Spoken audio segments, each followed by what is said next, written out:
Topping today's news, motorist inconvenience today as employees at the Road Traffic Department protest over poor working conditions.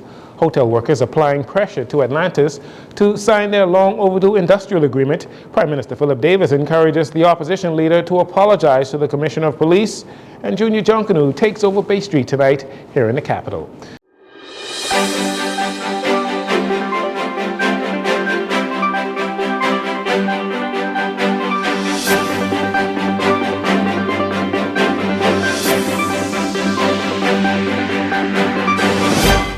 Good evening, Bahamas. I'm Jorino Saunders. This is your JCN Evening News, and it is a pleasure to have you join us.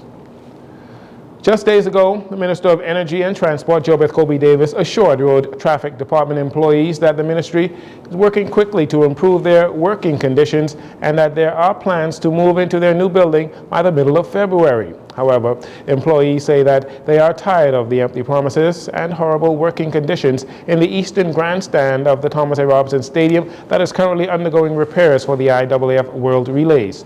Today, the workers protested and refused to serve customers who were trying to license their vehicles.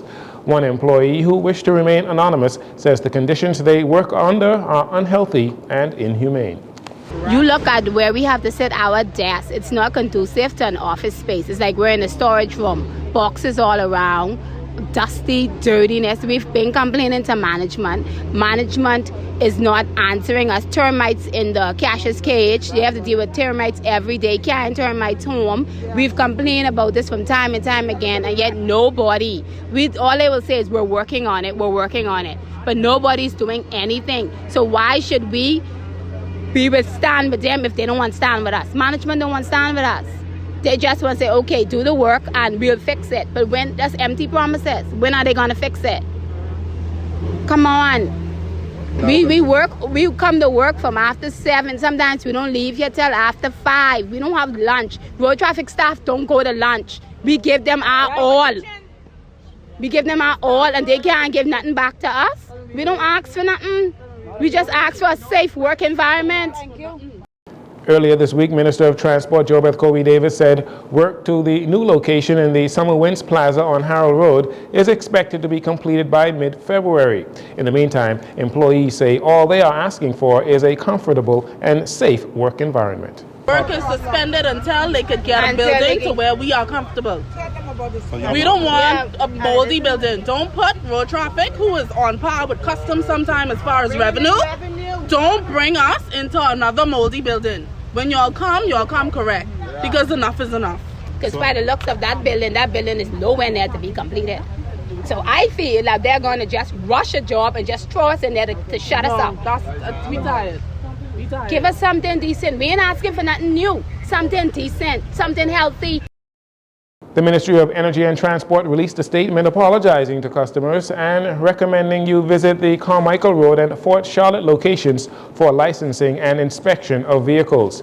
Attempts to contact the Minister of Transport today on the protest, they were unsuccessful.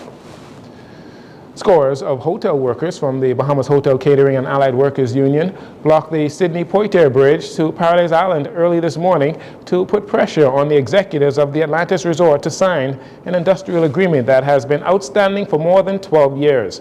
According to Second Vice President of the union, Perry Cox, Atlantis remains the last stumbling block preventing the signing of the long-negotiated industrial agreement. Workers are fed up with Atlantis. This contract should have been signed.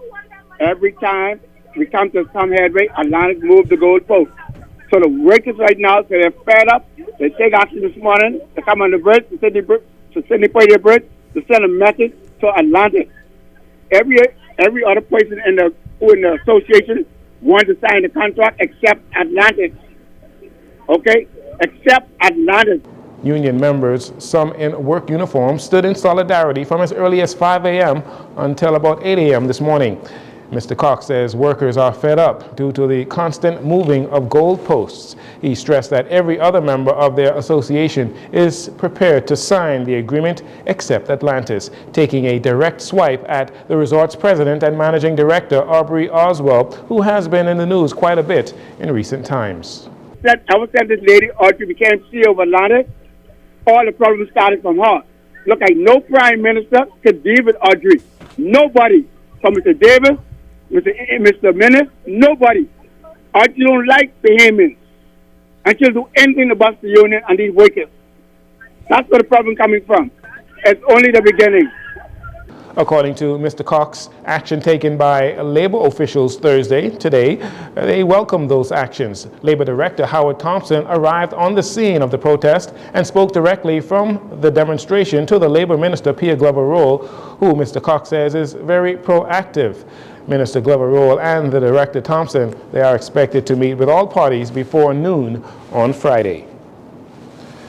After Prime Minister Philip Davis revealed in the House of Assembly Wednesday his administration's intentions to amend the Bail Act, allowing for more legislation to revoke bail for repeat offenders already on bail, today at the Office of the Prime Minister, the press briefing, Attorney General Senator Ryan Pinder provided further clarity concerning the Davis administration's plans involving a collaborative approach between the police, the prosecutors, and the judiciary. Together, we will evaluate additional potential reforms, test their efficacy within our system, and build on what works. One discussion point of this special committee relates to bail. Under what circumstances should it be granted? Under what circumstances should it be denied? And how the police, prosecutors, and judges can share with each other other relevant information and developments when appropriate. As Bahamians know, Article 20 of our Constitution gives all persons accused of criminal offenses the presumption of innocence until a court of law finds them guilty or they plead guilty or not guilty. Notwithstanding this and the grant of bail to accused, and notwithstanding delays in trials, there are grounds in law ratified and approved by the Court of Appeal where the grant of bail can be denied. According to the Attorney General, bail is denied in instances where the granting of bail would threaten public safety or when the granting of bail would put the accused offender at risk. He explains the Bail Act Amendment 2024 addresses a different set of circumstances where bail is denied. All too frequently, we have seen individuals who are out on bail commit new crimes and offenses, and then remarkably, they are released on bail once more, and in some cases, once again going on to commit further offenses. In addition, we have also seen instances where the accused out on bail violates his terms of bail. For example, by removing your ankle monitor, as that is a condition of which you have been released, yet receives only a fine and is released back on bail. We are talking here about repeat offenders, multiple offenders, and in many cases, violent offenders. Granting bail by the courts under these circumstances has generally been at the discretion of the presiding judge. The Bail Amendment Bill 2024, tabled in the House of Assembly yesterday, changes this. An accused on bail who commits new criminal acts and convicted of those acts should not be granted bail once more. And when we pass this amendment, they will no longer have that opportunity. Earlier this month, Attorney General Pinder is quoted as saying that the current Bail Act is sufficient and does not need to be amended, to which he also provides some clarity.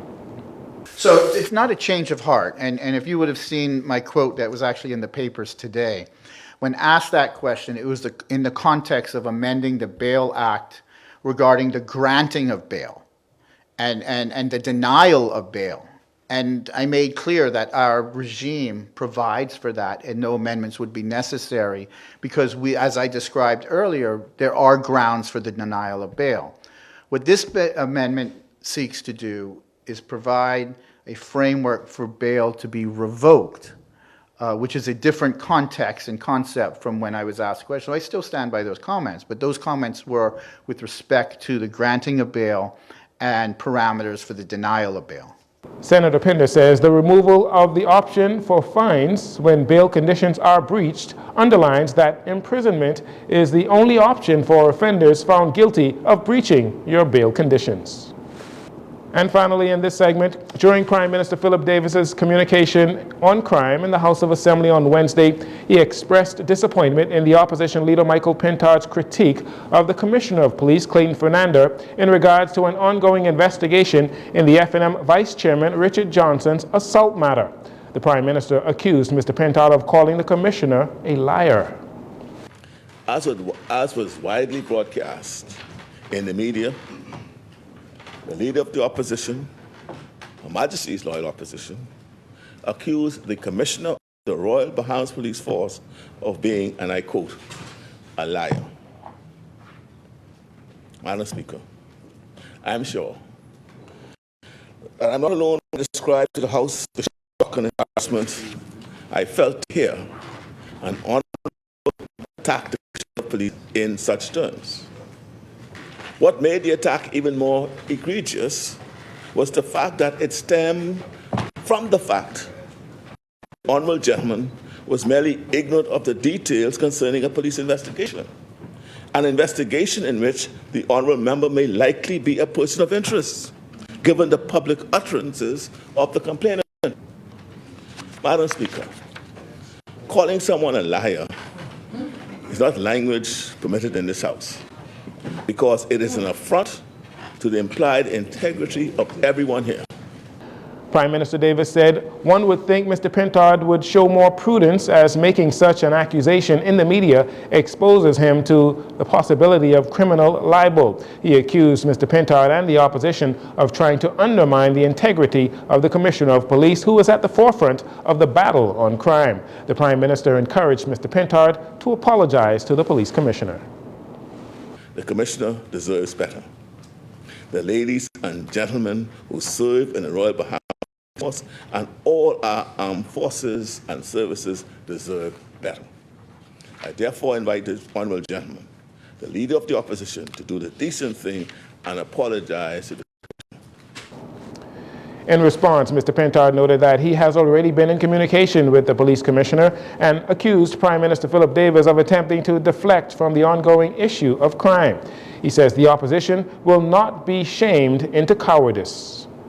We will not retreat, Madam Speaker, in standing up for the Bahamian people. And so, Madam Speaker, the Commissioner of Police has indicated his interest in us sitting and talking, address issues that are of concern to us, that are of concern to the police force, so that we can work in a more amicable way. Madam Speaker, we are committed to doing so. We are also committed to working with the Prime Minister and his team. But, Madam Speaker, in the absence of programs to do so, an invitation to engage, Madam Speaker, we are going to hold the government's feet to the fire. Again, Mr. Pintard said the opposition is committed to working with the police and the government in the fight against crime. We'll take a break here. We'll be right back after these commercials.